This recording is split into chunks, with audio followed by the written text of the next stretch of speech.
Hi, everybody. Welcome to the latest episode of Real Talk with Rick. We've got a first in this episode, something we have never done before. We have two guests. We have two people that came in to talk about the Southwest Light Rail Project. If you have been in and around Eden Prairie, Highway 212, 494, around the mall, the Southwest Station area, the Town Center Station area, my guess is you have seen construction, bridges, and work related to the Southwest Light Rail Project that is currently being constructed between Eden Prairie all the way to Minneapolis Target Field.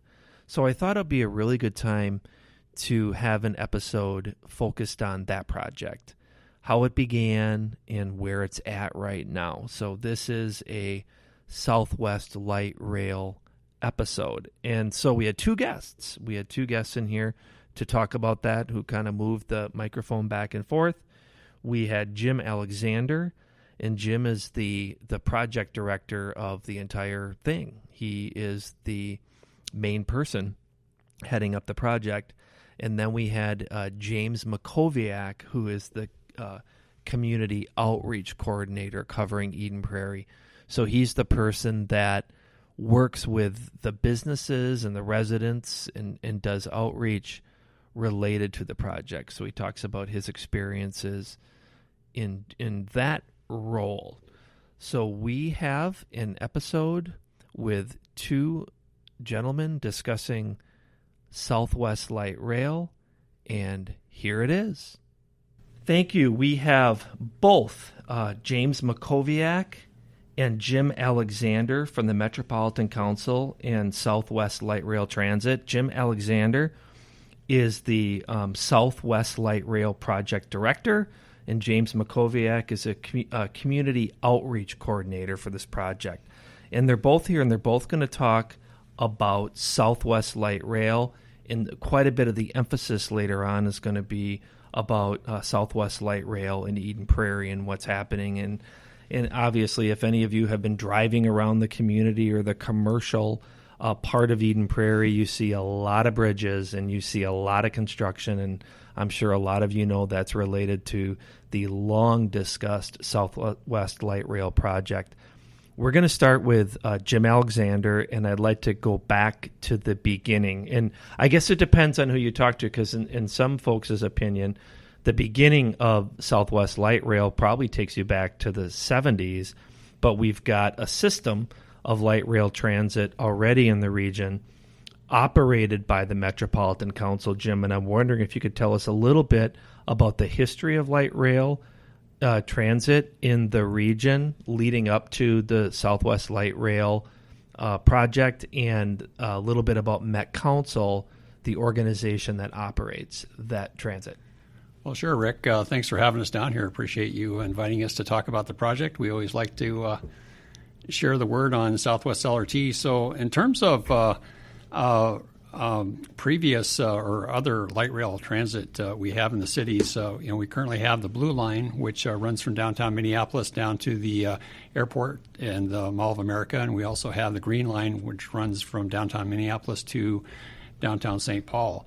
And that isn't really the first time. We go back in history for a trolley system back in the 1800s. We had an extensive system that essentially went from Excelsior, Deep Haven area over to Stillwater, over 500 miles of track. So pretty extensive. That lasted until early 50s, and that was taken over by bus. And we kind of are where we are. We are still uncovering tracks as we do some work here and there. But so that's been quite a history there. But I'd say going back to 2004 is when the Blue Line started up. 2014, we started the Green Line, and so we've been running strong since then. This is essentially an extension of that Green Line system out to Eden Prairie here.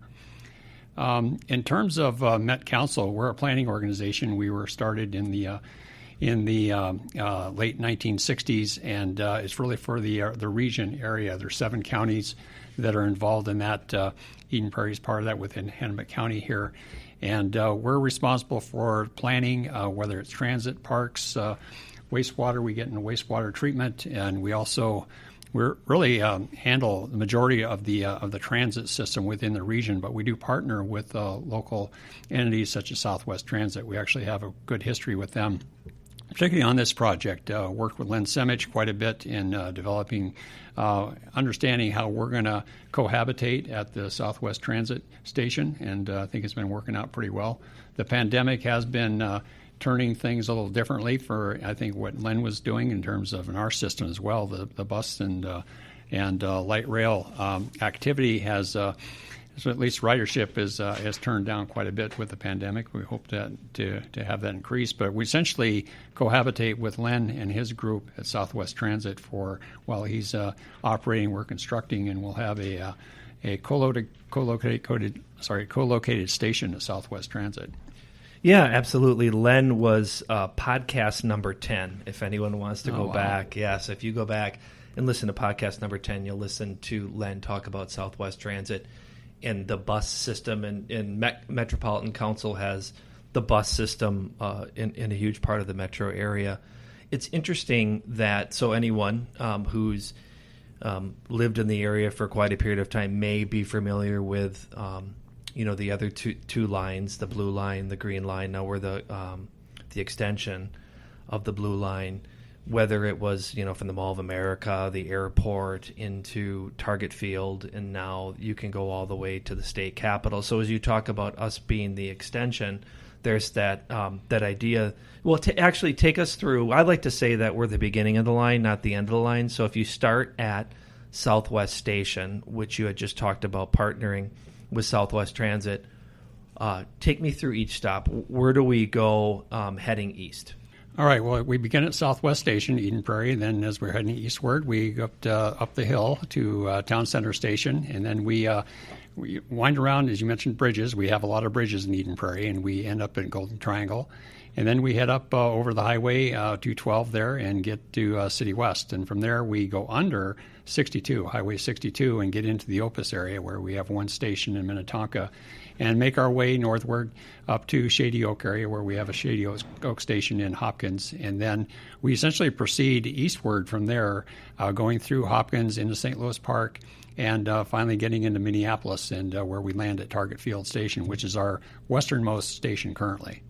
And the extension part is how you can continue through downtown Minneapolis and St. Paul all the way to the Capitol. Yes, it's a one ride. So if you got your ticket and got your seat for at Southwest, you could take one ride without getting off the train all the way to downtown St. Paul at the Union Depot.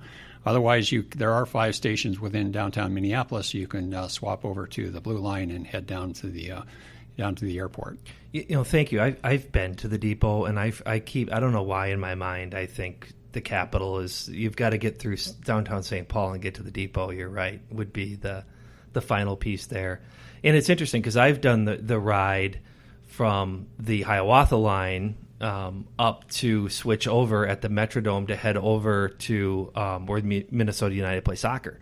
So you can kind of interchange those trips too as well. But you have to get a separate ticket. Well, no, it's the same ticket. Is it the same ticket? The way it works is once you buy your ticket, it's good for 2.5 hours. So you can get off the train, get back on. You can get on a bus, regular bus anyway. Express would be a little extra upcharge, but it's a pretty healthy transfer policy we have. And yeah, in terms of the ability to go to several different locations. Now, when you think about a baseball game or a soccer game, sometimes they exceed the 2.5 hours, but you can leave early. I guess you can always leave early and not have to get another ticket. I think as an aside too, I remember when we surveyed our residents about their use of the line, aside from all the people that could use it for work purposes, many said they were going to use it to travel to a Vikings game or a Twins game in terms of coming out of Eden Prairie. So we thought that was pretty interesting that a big use of that line would be for those purposes too, not just for workday commuters. Sure, or you go to the St. Paul Saints. St. Paul Saints, absolutely. St. Paul there. You can Minnesota Wild. There's sure. a lot. Basically, a lot of venues. Yeah, absolutely. When we talk about, you mentioned, did you say, Jim, 2004? Was that that was actually the Hiawatha line. I'm sorry. Can you talk about the approval process for the line under construction right now in Eden Prairie? Sure. Well, as far as the planning process, it started in the 1980s, kind of officially with the county, Hennepin County, starting the planning of looking at different alignments. And the Met Council took on the project shortly after the draft environmental impact statement was done after 2012. I've been involved in this project since 2011 and getting the engineering going. But we essentially worked with all the cities, including Eden Prairie, and tried to understand what the alignment was going to look like. The DEIS had defined a certain alignment where Eden Prairie had said, want to take a look at a little bit different alignment there. So we did, and we call it a spaghetti map, where we looked at all sorts of different alignments and landed on what we're constructing now. I thought that was a really good process, but that was really part of what's called preliminary engineering, where we go through, get that alignment roughly defined, and then we go through a municipal consent process where we go to the individual city councils and to the county board to get approval for that alignment of the grade and where the stations are going to be located. And from there, we continue on with our partnerships with the cities and the county and other entities such as Southwest Transit to look at more detail on the plan. So we go through a lot of iterations with design. We ultimately get to a finalization of those design plans. Meanwhile, the environmental process is getting completed, and we eventually get ourselves into construction, which we are now. Yeah, it's interesting. It's hard to believe. It was 10 years ago that the cities and the county approved, close to 10 years, the final alignment. And you're right, because there was a period of time where the line was going to come right down Technology Drive, and there was a change to put it closer actually to what we call the town center, or closer to the Eden Prairie Mall. So now you can see it, come between Costco on Technology Drive and Bachman's on Prairie Center Drive through that corridor. And then it terminates at Southwest Station, or begins at Southwest Station. There was a time where it was actually coming all the way out to where we're sitting right now, an earlier iteration on Mitchell Road. And that probably leads to my question about some obstacles along the way.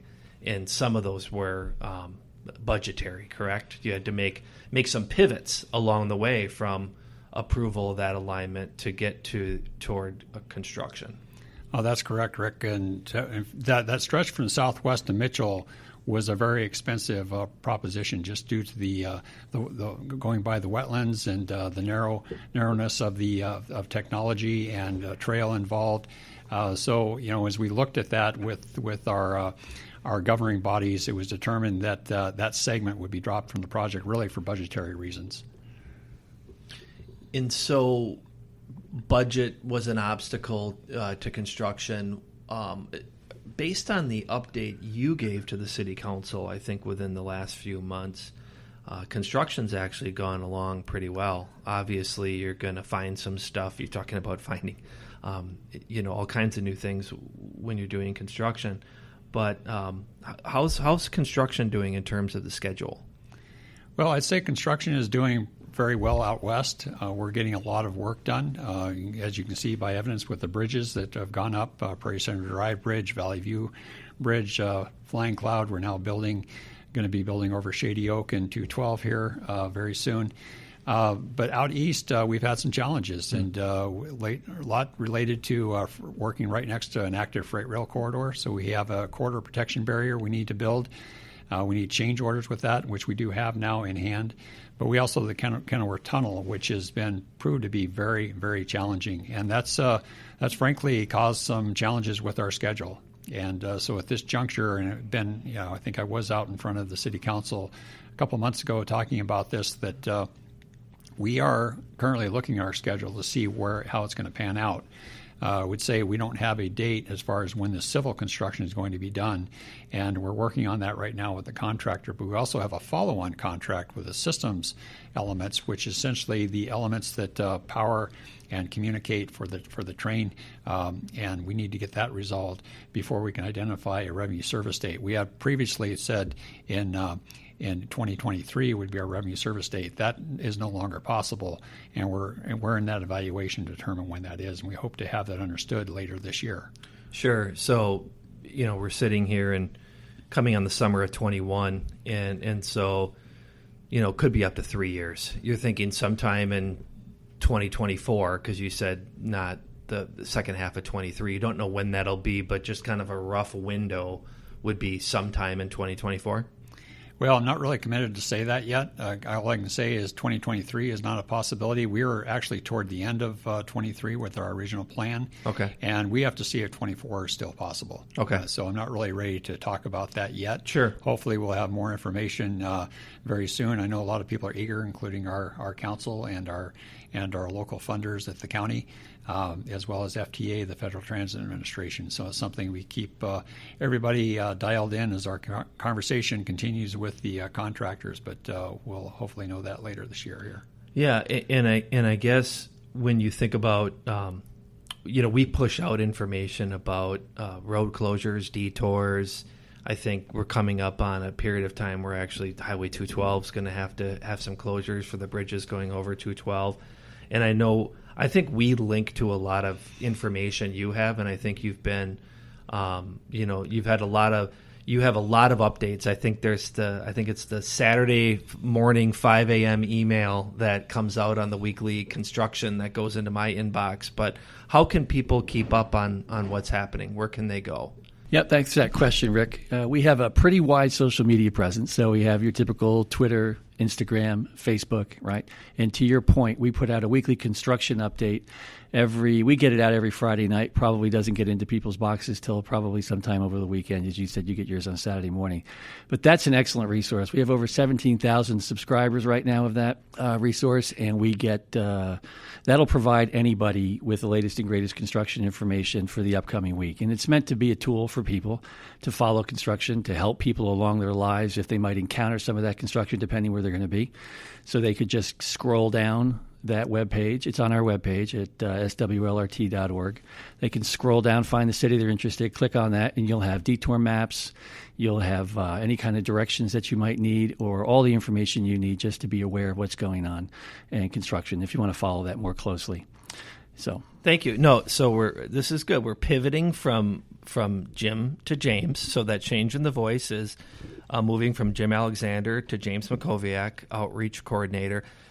I believe you're one of 3 outreach coordinators on the line. So you have the pleasure and honor of covering Eden Prairie, I believe maybe Minnetonka. Yep. So you're one of 3, right? Correct. We have 3 full-time outreach coordinators, and we have essentially divided up the corridor between us. We have David Davies, who carries the responsibility for Minneapolis, and then Nikongo Sigolo, who does St. Louis Park and Hopkins, and then I, as you correctly identified, my territory is Eden Prairie and Minnetonka. In your territory here you've been active here probably ever since prior to construction. We were still, maybe even during some of those periods of discussing final alignment. Mm-hmm. So how many people would you say roughly you've talked to in our community? Residents, business owners, probably several, many times over, because some are impacted more than others, right, with construction? Sure. Yeah, that's more of a wide-ranging answer. I mean, in the early days, I've been with the project for going on 6 years now.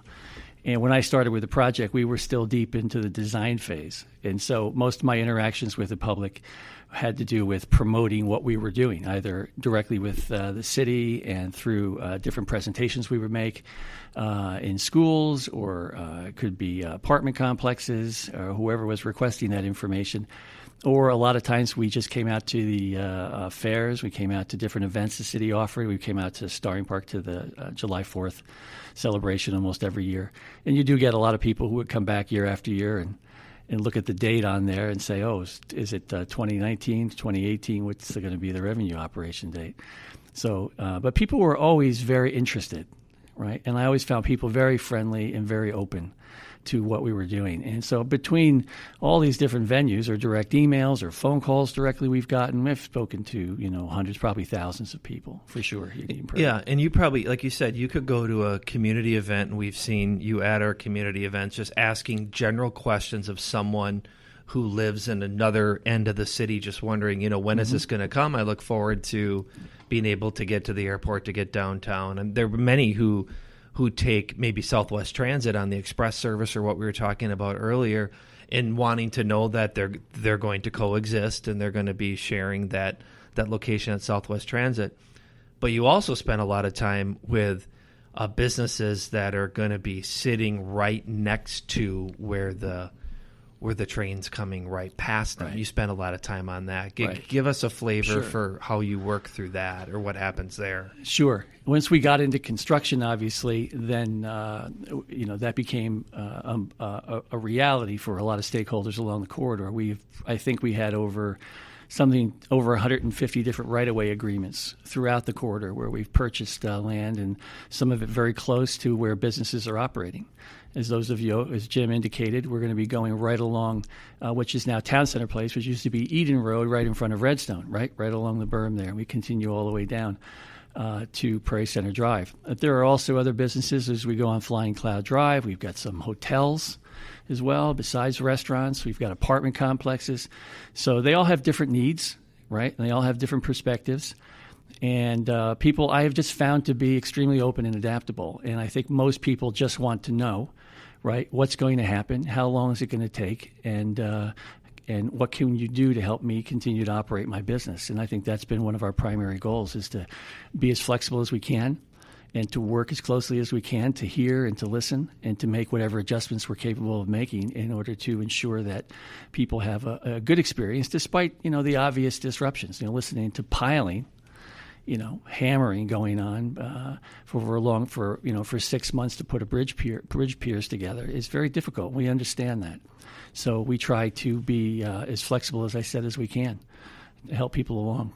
I would say that people probably just want as much information as they could receive to know how long they'd be dealing with something. Mm-hmm. So my guess is when someone asks you how long piling may be happening near, the Elevate apartment complex at Southwest Station, and you state, I think it's going to be this many days, this duration.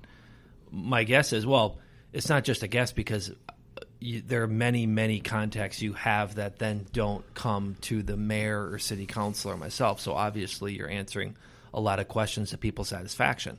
But my guess is it's a matter of this won't always be happening. Correct. This will be over at some point in time. And just to know from you through the contractor how long that'll be probably takes care of 90% of concerns. For sure. Duration is a primary question people get to eventually. They want to know how long it's going to take, how long they're going to have to endure it. And I think it's one of the differences in the approach that we take, the Met Council, in terms of public involvement, as opposed to, say, what most people are more familiar with, like PR, public relations. Public relations is oftentimes about trying to create a message, and we're trying to create informed consent. So we understand people are going to be inconvenienced, and we're not trying to help them feel like they're not. We want to recognize where people are at, and we want to listen to them. And we want to, again, be able to provide as much accurate information as we can. And to your point about durations, it's not an exact science. And oftentimes it's difficult to nail down exactly how long something takes because there's a lot of contingencies that you face in the field. Things that are, unexpected. Even when you're piling one pier, maybe different soils, different composition, or something doesn't go right as they're hammering it. So we've tried to be as accurate as possible with that, and I think we've done a pretty good job along the way. And I think, in the case of Elevate, they've been very patient. They were expecting us, I think, to have revenue operations a little earlier, and they opened up a little earlier. And we were able to work together, I think, successfully in order to see that bridge piling all the way around, very near to their building, accomplished, and we were able to work through that together. No, that's good to hear. What would if you could think about maybe a misconception or misinformation about this project in general that you have heard the most, or you would like to maybe correct or respond to? Sure. I have to be careful because I'm from New York, right? So I have a natural train bias. So, but I understand, that most of the people who live in Eden Prairie and in Minnetonka, for that matter, they don't have that train bias. So this is something fairly new to people, and they've got to get their minds around it. And they're basically drawing conclusions based on the information that they get, right, or experiences that they've had outside the area where they live, on trains or other forms of transit. So I've found that most folks are learning about about the options about transit. And I think that one of the misconceptions that I encountered early on is people often thought that we were looking to replace cars with trains. And there's nothing farther from the truth there. Clearly, this is a complementary part of the overall transportation system. We're trying to add value and add another connection for people, another option for people to get from point A to point B. And then the second thing would be, because it's new to a lot of people, people naturally think about this transit system as a commuter system. And again, there are as many reasons to use a train if you're from cities or areas where you're familiar with that, as there are reasons to leave your house. People use transportation to go to restaurants, to go visit a friend, right? You mentioned a couple earlier. To go to a sports game, it's just such a convenient way to get from point A to point B. It's a very direct route in this case to get downtown to the sports venues. But if somebody wants to go have dinner in Hopkins, downtown Hopkins is a walk away on a beautiful summer day. Right? Take a short trip from the station, just walk downtown, get back on the train, in 10 minutes you're home, back down to Eden Prairie. So there are a whole host of reasons to do it. People who are bikers, people who like to walk on different trails will have access to those trails. If you want to just take your bike and you don't want to ride all the way to Lake Street to where the Greenway starts there, right? You just put you put your bike on the train, you get off, you go where you want to go, you come back from Minneapolis perhaps, you have a nice, beautiful day. Put your bike back on the train, you go home, and you get off 15 minutes later. I think what's going to happen is as people become more accustomed to it, is they see what the options are and the availability, they're going to have the appreciation for the train will grow. Yeah, it's interesting that some of the people that I talk to that have a positive response to light rail in the region is someone who has traveled for work and used it in different cities and countries, or someone who is. Yeah, recently I talked to someone who is from the Denver area, and they're similar to Minneapolis and kind of building out a system, and even a system where there are routes that lead out from the central city out to suburbs like Eden Prairie, like Aurora, Colorado. And so it's interesting that people in Chicago, in New York, and by the way, you sound like you may have been from New York. So I don't know if I said it would surprise anybody. It's kind of refreshing. I still have a little bit of that. A little bit of that still. All right. That you sometimes hear that people that have used, traveled, some business, Eden Prairie business executives that we've talked to that have traveled internationally and used trains. But others do think the big issue that they sometimes fall on, because this doesn't necessarily go through any residential neighborhoods or create a quality of life issue for our residents, because it's mainly in a commercial area, is just that it's really expensive, that the cost is an issue. So, and I'm not asking you to answer that, but that's something that comes up quite a bit is the cost of the system. I'm sure you've heard that quite a bit. Sure, I can handle that, Rick. It does come up because, things are subsidized, but I would say highways are subsidized as well. So it's just, how much does it take for to build a highway or build an LRT? I think one of the challenges is that you're talking about New York City, where it's very condensed and a big population. Transit is kind of an automatic for people because they're right there, and it's either that or they're getting clogged in a roadway trying to get somewhere. Here, we have more flexibility. We're a lot more wide open with the space we have in the Twin Cities area. And so it really comes down to, choice. And, for folks that aren't used to transit, and me, I come from Wyoming, and I didn't even know about transit. That was a foreign thing. I think we have maybe one bus system in one of the towns, but you have to until you use it, you won't really appreciate it, I think. And it's a matter, and I think the sports venue is one of those areas where we can really get folks on the train so they can start experiencing it. And if they do have a commute into downtown Minneapolis, for example, for Eden Prairie, that's an ideal route to go. It's an alternative to the bus. Len will continue to run his buses in as well, but it's just more exposure and experience to it. I think that really comes down to how the system starts getting more widespread of use there. And if I remember correctly, I thought there was a statistic that showed that this line, the Southwest line, actually had a projection of more riders than the first two lines that are currently in operation. It probably was just a matter of securing all the right-of-way and the approvals. If I remember right, in terms of ridership, this one was supposedly going to surpass the first two. Am I correct? I'm not so sure about that. I don't remember the numbers offhand, but Okay. I would say that any prediction we have made for ridership, we have underachieved. For example, Yeah. Central Corridor is before the pandemic was running 40,000 daily rides, and I think they had projected somewhere in around 30,000 or so. And so we are going well above with our systems. And it's one of those things where you have to get in place for people to start using, and the numbers will come. What do you see? Do you see anything changing with the pandemic in terms of light rail? Do you see any adjustment? Do you see having a need to change projections? Do you anticipate, maybe it'll take a few years to get back to that ridership? What's your take on the pandemic? And Yeah, that's a really good question. That's something our Metro Transit folks are looking at on a regular basis. Ridership is quite down right now, but it's starting to ramp up a little bit as we've been opening up, and hopefully that'll continue to go. This is it's a hub system for our transit system going into St. Paul and Minneapolis, and it really relies on employment and people going to work in downtown Minneapolis and downtown St. Paul. And we're optimistic that things will start picking up and people are getting back to work. But we're going to have to see how that goes in terms of how we start getting back to that the new normal here. Sure. Yeah, it's good to know that's being thought about, and only time will tell. There's another line planned after this one. I'm better with. I'm not as good with the colors, but I'm thinking that would be the extension of the blue line, which is also known as Botno. What schedule is that on?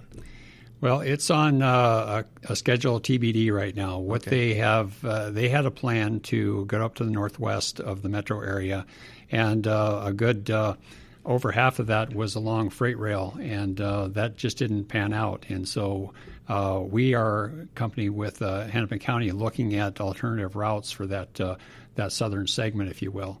So it's really premature to put a date on when they'd get to revenue service, because they have to really kind of iron out what that route's going to look like, how that's going to be studied, working with FTA, the Federal Transit Administration. I mentioned FTA because on these projects, we go to FTA as a partner for funding for this project. So, for example, Southwest LRT has about 50% of the funding from FTA. So they play an important role in this as well.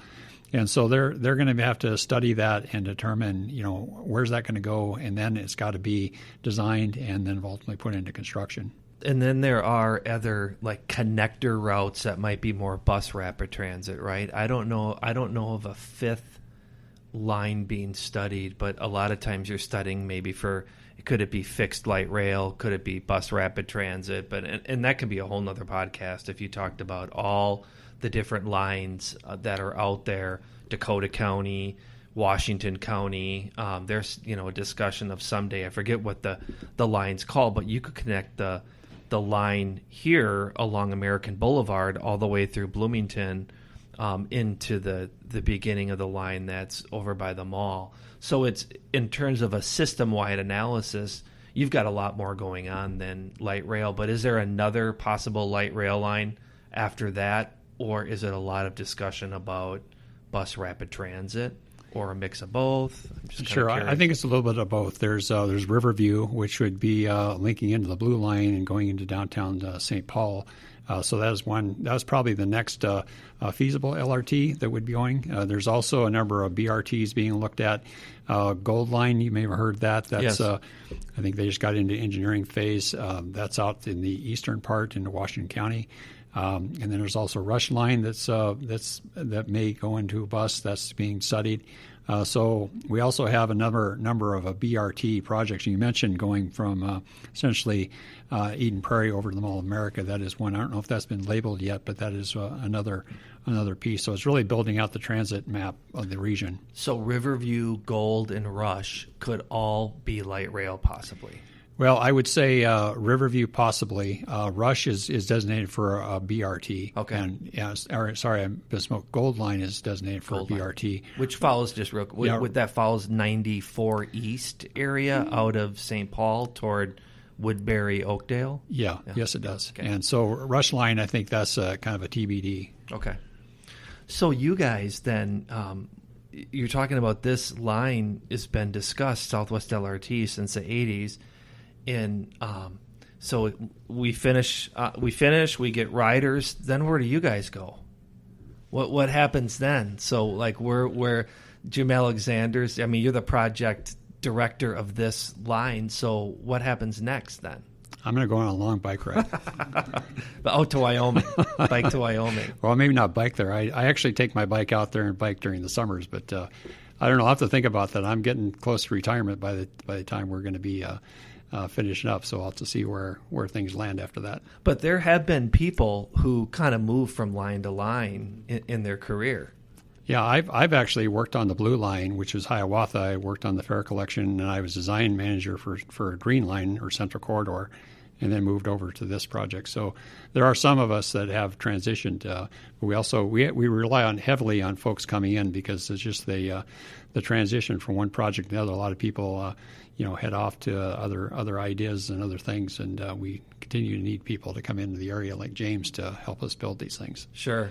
No, I mean, there's always going to be a little bit of drama with this. I mean, I think back to University of Minnesota and University Avenue businesses and Minnesota Public Radio. There's a lot of different entities involved. What's interesting about us is people don't realize how much of the regional trail is used once you get into Minnetonka, Hopkins, and St. Louis Park. And the reason you probably didn't spend a lot of time talking about those cities is that's a pretty straight shot. When you get to Minneapolis, it gets dicey. And when you get out here, it's a lot of bridges. But it's just interesting to think about all the different issues you have to deal with in all these areas that you're working through. Sure. Well, I would say the biggest challenge we've had on this project is working next to freight rail, and that's about half the alignment, and that runs through all the way out to Hopkins from Minneapolis, and that's been really a real challenge because we're trying to partner with our railroad